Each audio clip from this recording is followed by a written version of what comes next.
Hello everyone, ভিডিওর title এবং thumbnail দেখে অবশ্যই তোমরা সবাই বুঝে গিয়েছো যে আজকের ভিডিওটা কি হতে চলেছে। তো আজকের ভিডিওতে আমি তোমাদেরকে দেখাবো যে এই ধরনের কালার গ্রেডিং কিভাবে করা যায় লাইক দিস লাইটরুম থেকে। তো ভিডিওটা শুরু করার আগে আমি তোমাদের কাছে একটা রিকোয়েস্ট করব, আর আশা করি তোমরা আমার রিকোয়েস্টটা রাখবা। তো রিকোয়েস্টটা হলো, আমার এই ভিডিওতে 500 ভিউ তোমাদের এনে দিতে হবে। আমি খুব বড় কিছু রিকোয়েস্ট করি নাই, মোটে 500 ভিউ আমার এই ভিডিওতে এনে দিতে হবে তোমাদেরকে।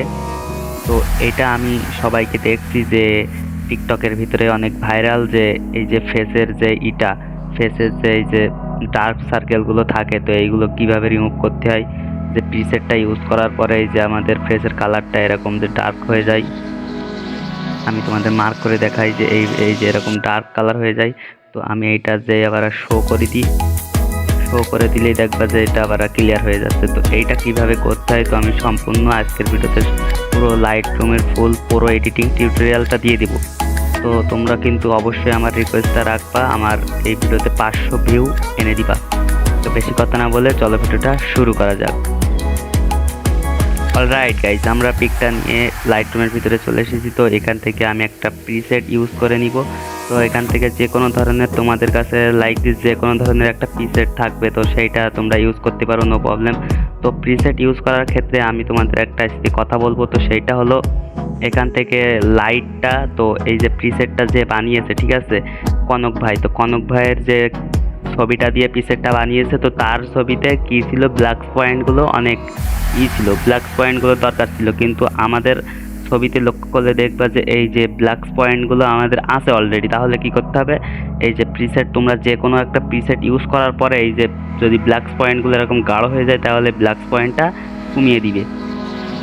আমি 30 রেখে দিচ্ছি। এবং উইডস যে হোয়াইটস যেটা রয়েছে, তো হোয়াইটসটা কি, যে আমাদের ফেসের মধ্যে যে হোয়াইটস যেগুলো আছে, তো এইগুলো লাইটিং আকারে বেশি যদি শো করে তাহলে হোয়াইটসটা কমাই দিবে, হোয়াইটসটা কমাই দিবে। আর যদি কম শো করে তাহলে হোয়াইটসটা বাড়িয়ে দিবে। তো আমার এখানে হোয়াইটস যেটা আছে, তো 37 থাকলে আমি একটু কমাই দিচ্ছি হোয়াইটস, যার কারণে আমার ছবিতে পারফেক্টভাবে ইউজ হবে।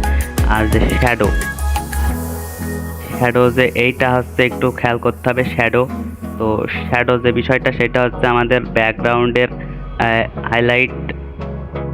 তো শ্যাডোটা আমরা এখান থেকে কমিয়ে দিব, শ্যাডোটা বেশি নিব না, শ্যাডোটা 30-35 মতো রাখলেই হবে শ্যাডোটা। আর এখান থেকে কন্ট্রাস্টটা 10, আর কার্ভের সেটিংটা একটু ঠিক করে নিতে হবে। এখান থেকে এইটা হচ্ছে আমাদের লাইট পয়েন্ট, আর এটা হচ্ছে নিচের লাইট পয়েন্ট। তো লাইট পয়েন্ট দুইটা আগে ঠিক করে নিতে হবে। তো এখান থেকে আমি এই লাইট পয়েন্টটা করে দিচ্ছি, আর এখান থেকে এটা বাড়াই দিলে আমাদের ছবিতে একটা লাইট চলে আসবে। তো লাইটটা আসার পরে দেখেন বিফোর অ্যান্ড আফটার। তো প্রিসেটটা ইউজ করার পরে কিন্তু আমাদের ছবির ফেসটা এতটা ইজি, এতটা ছিল না। তো এখান থেকে বিফোর অ্যান্ড আফটারটা আপনারা দেখতেই পাচ্ছেন। আর ছবির যে কালারটা রয়েছে ব্যাকগ্রাউন্ডের, তো কালারটা কিন্তু চাইলে আপনারা ঠিক করে নিতে পারেন। তো আমার ঠিক করে নিচ্ছি একটুখানি আমি। এখান থেকে আমি শুধু এতটুকুই যা ঠিক করব, তাছাড়া আর কিছু করব না, কারণ আমার এই কালারটাই দরকার, এই কালারটাই লাগবে।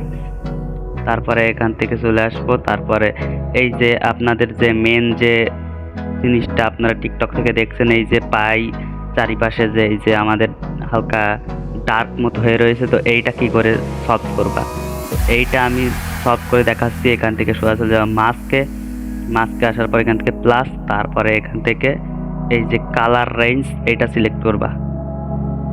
কালার রেঞ্জ সিলেক্ট করার পর এখান থেকে আমাদের যেই জায়গাটা ডার্ক সার্কেল রয়েছে, ডার্ক, তো আমার লাইক এই জায়গায় ডার্কটা দেখা যাচ্ছে, তো এইটা ডার্কটা সিলেক্ট করে এখান থেকে এক করে দিব, রিফাইনটা এক করে দিব, ঠিক আছে।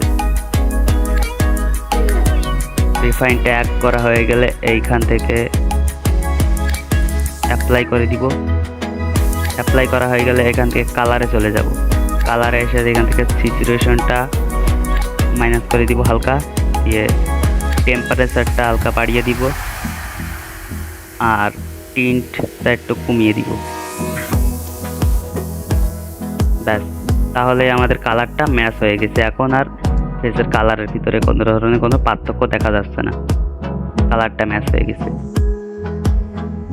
তারপর এখান থেকে দেখতে পাচ্ছ তোমরা যে আমার ব্যাকগ্রাউন্ডে কালারটা অনেক বেশি শ্যাডো হাইলাইটটা অনেক বেশি, তো এটার জন্য কি করব, আবারও মাস্কে যাব, তারপরে এখান থেকে প্লাস করে দিব, তারপর এখান থেকে সিলেক্ট সাবজেক্ট করে দিব।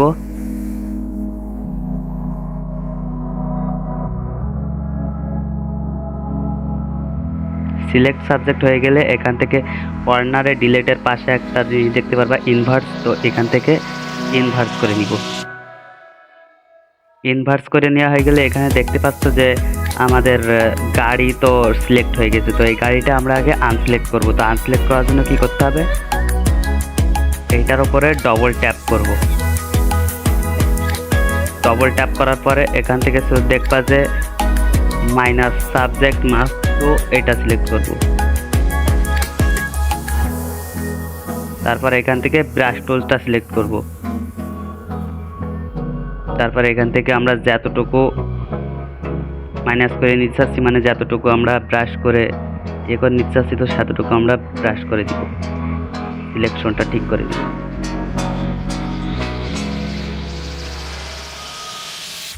তো সিলেকশনটা ঠিক হয়ে গেলে এখান থেকে আমরা আবারও এইটাতে ট্যাপ দিব। দেখতে পাচ্ছ যে আমাদের গাড়িটা আনসিলেক্ট হয়ে গেছে। তারপরে এখান থেকে চলে যাব লাইটে এসে এখান থেকে প্লাস পয়েন্টটা কমিয়ে দিব, 25 মতো করে দিব। শ্যাডোটা কমিয়ে দিব, তাহলে লাইটটা কমে যাবে ব্যাকগ্রাউন্ডের। শ্যাডোটা কমানো হয়ে গেলে এখান থেকে কালারে চলে যাব। কালার থেকে এসে এখান থেকে আমরা কালার গ্রেডিং করে নিব হালকা। তো এই যে আমার ফটোয় আমি এই কালারটা দিয়েছিলাম, তো এই কালারটা করে নিলাম। তারপরে এখান থেকে এটা একটু মাইনাস করে দিচ্ছি। তো এখান থেকে আপনাদের মন মতো কালারটা করে নেবেন।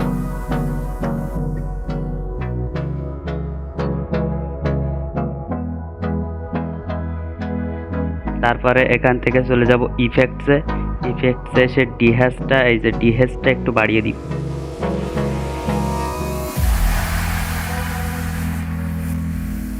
ব্যাস, ডিহ্যাশটা বাড়াই দিলে হয়ে যাবে, আমাদের ব্যাকগ্রাউন্ডটা পারফেক্ট হয়ে গেছে। এখন প্রপারলি নাইট এডিটটা হয়ে গেছে, আর যে ডার্ক সার্কেলগুলো রিমুভ হয়ে গেছে, আশপাশে গলার এইসব সাইডে যে ডার্ক সার্কেলগুলো ছিল সেগুলোও নাই।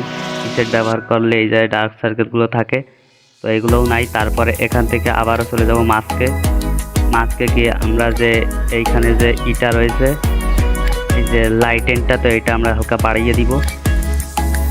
তার জন্য এখান থেকে এই যে গ্রেডিয়েন্ট টুলটা সিলেক্ট করে নিব। তারপরে এখান থেকে আবারও এটা মাইনাস করে দিব, মাইনাস সাবজেক্ট করে দিব। তারপরে এটা দিয়ে দেবো, তাহলে এটা অটোমেটিক্যালি সিলেক্ট হয়ে যাবে। তারপরে এখান থেকে এটা একটু কালার করে নিব, জাস্ট স্যাচুরেশনটা বাড়িয়ে দিব।